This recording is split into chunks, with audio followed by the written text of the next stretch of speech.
अपने आप से झूठ बोलेंगे, अपने आप को झूठा आश्वासन और झूठा दिलासा देंगे, तब तक उनकी पार्टी कभी जीत नहीं सकती।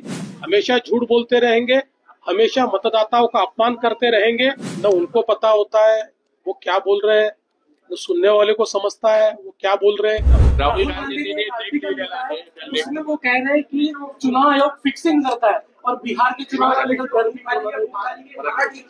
इसका मतलब यह है कि राहुल गांधी इन्होंने बिहार में अपनी हार मान ली है।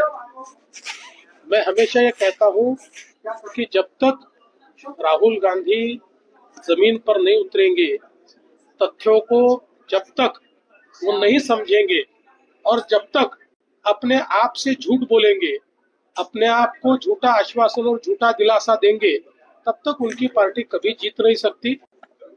उनको जागना ही पड़ेगा, यथार्थ समझना ही पड़ेगा, नहीं तो ऐसी बेसिर पैर बातें वो हमेशा करते रहेंगे, हमेशा झूठ बोलते रहेंगे, हमेशा मतदाताओं का अपमान करते रहेंगे।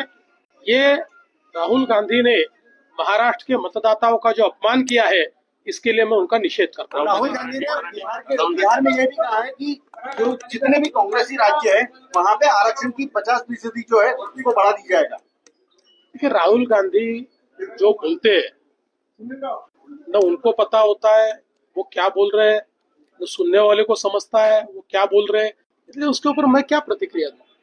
राहुल गांधीनं महाराष्ट्राची निवडणूक झाली त्याच्यावर प्रश्नचिन्ह निर्माण केलेलं आहे. त्यांचं म्हणणं आहे की गेल्या काही वर्षात जेवढे मतदार वाढले नव्हते तेवढे त्या फक्त निवडणुकीच्या काळात वाढले. रोज खोटं बोललं की लोकांना खरं वाटतं असं राहुल गांधींना वाटत असल्यामुळे त्याच त्या गोष्टी ते सातत्याने बोलतात. आपण बघितलं असेल, हा आरोप यापूर्वी त्यांनी लावला.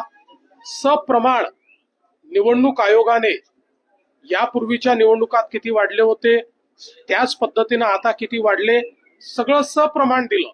पण रोज खोटं बोलायचं ही एक सवय राहुल गांधींना लागलेली आहे, कारण ते स्वतःच्या मनाला समजवत आहेत. जोपर्यंत राहुल गांधी या ठिकाणी सत्य स्वीकारणार नाहीत, जोपर्यंत ते जागे होऊन जमिनीवर काम करणार नाहीत, तोपर्यंत त्यांच्या पक्षाला कुठलंही भवितव्य उरलेलं नाही. आणि म्हणून मला असं वाटतं की या ठिकाणी स्वतःशी खोटं बोलून स्वतःला दिलासा देण्याचं काम हे राहुल गांधी करता आहेत.